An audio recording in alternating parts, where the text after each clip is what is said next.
All the things that are happening in the world today, the geopolitical tensions, the actual war that's happening in the Middle East, it's all to do with the 3 stages of the monetary cycle that have repeated over and over again throughout all of history. There's 3 stages. It's always in 3 distinct stages.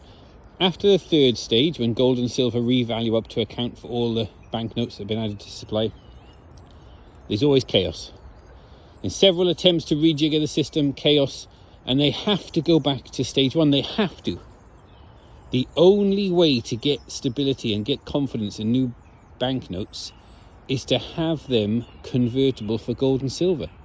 This is the only way to get the confidence back into it and get stability again. But they say, don't worry, we'll fix it up later. Let's just do this to start with. They know history, the cunning men. So the cunning men have these new banknotes that are convertible for what is promised on there. They're promissory notes, and they're good, honest promissory notes.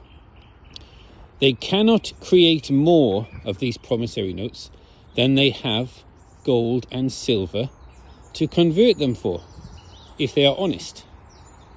This happened after the Second World War. There was 3 stages between the wars, between World War I, World War II, and there was the announcement they went to stage 2, suspend convertibility of the promissory notes for gold and silver. Then they expanded the supply in stage 2. Stage 3 happened. Gold and silver start to revalue up to account for all the promissory notes added to supply since the last time the cycle repeated.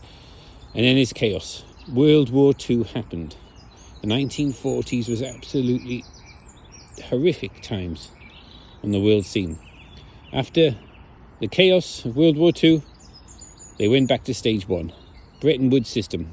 New promissory notes that are now convertible for gold and silver, the monetary precious metals. This was Bretton Woods system. All currency systems, all promissory note systems, all the banknotes around the world are convertible for monetary precious metals through the US dollar. And people are talking about this. I was the one who came up with the 3 stages, but there are other people now who are taking my work and talking about it. Listen to this guy here. Their own banknotes. So they used to issue paper notes as kind of a representative of what you had in the bank account. Instead of you taking your heavy metal coins out of the bank and then going and paying somebody with them, you could get your paper which said how much money you had in the bank, and you could give that to somebody and they could use that to go and get the heavy metal coins from the bank. Now over time these paper notes became as good as money. People would use the paper notes instead of going and getting the real money from the bank.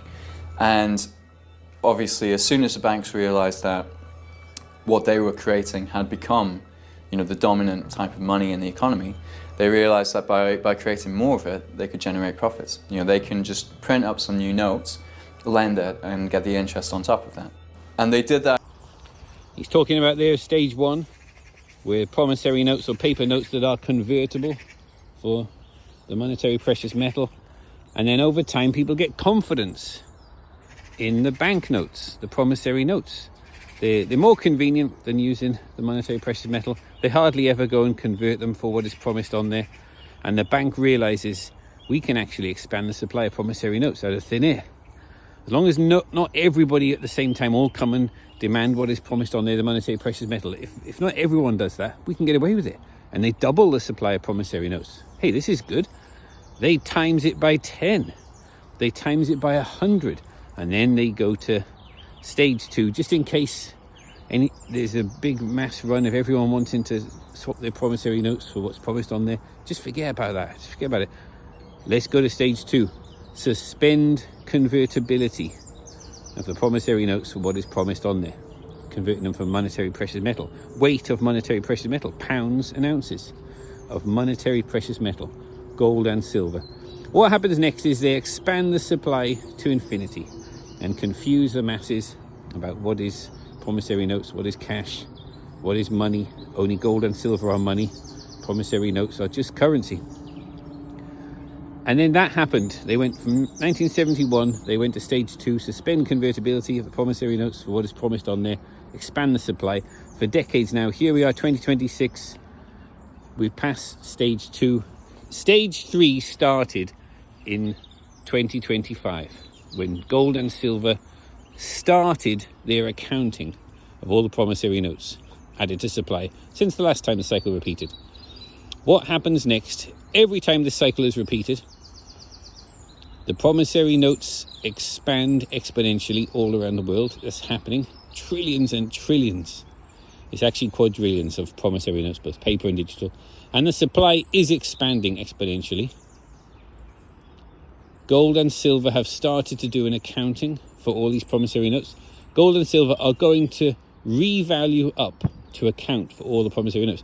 If it was 1 quadrillion, they'd account for that. If it was 10 quadrillion, they would account for that. Gold and silver are going to account for the expanding supply of promissory notes. And what always happens then, towards the end of stage 3, the middle and the end, is war. Chaos and war. That is what is happening today. The Middle East is just the start. Russia, China are going to be involved. More other countries are going to be involved with Israel, America, and UK and the NATO countries. It's going to be like World War III, but it's not going to be World War III. It won't be World War III because we're in the nuclear age now.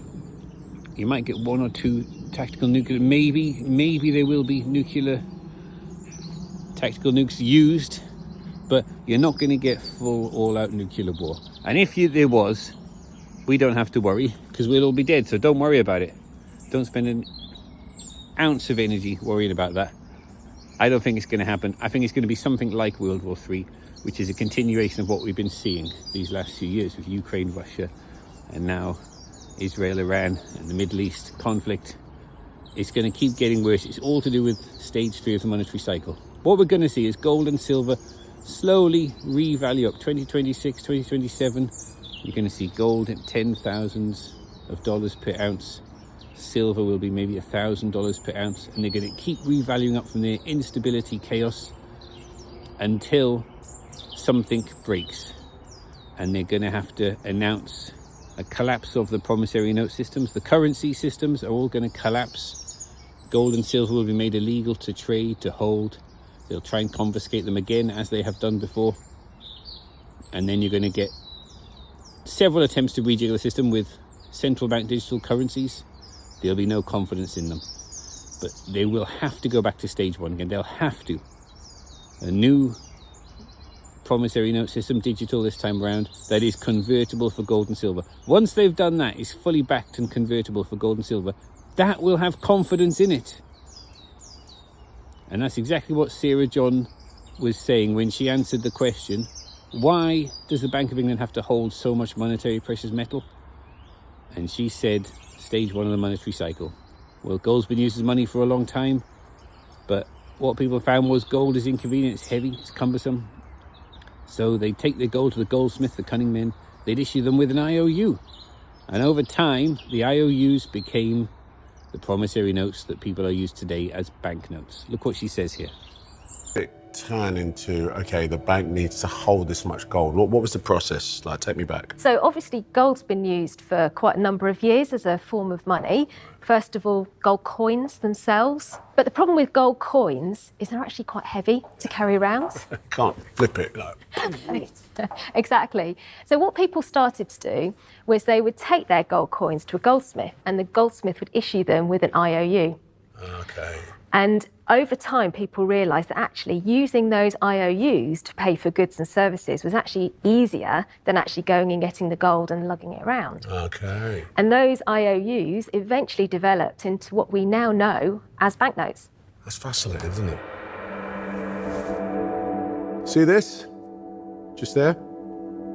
That's Sarah's signature, with the words, I promise to pay the bearer on demand the sum of £20.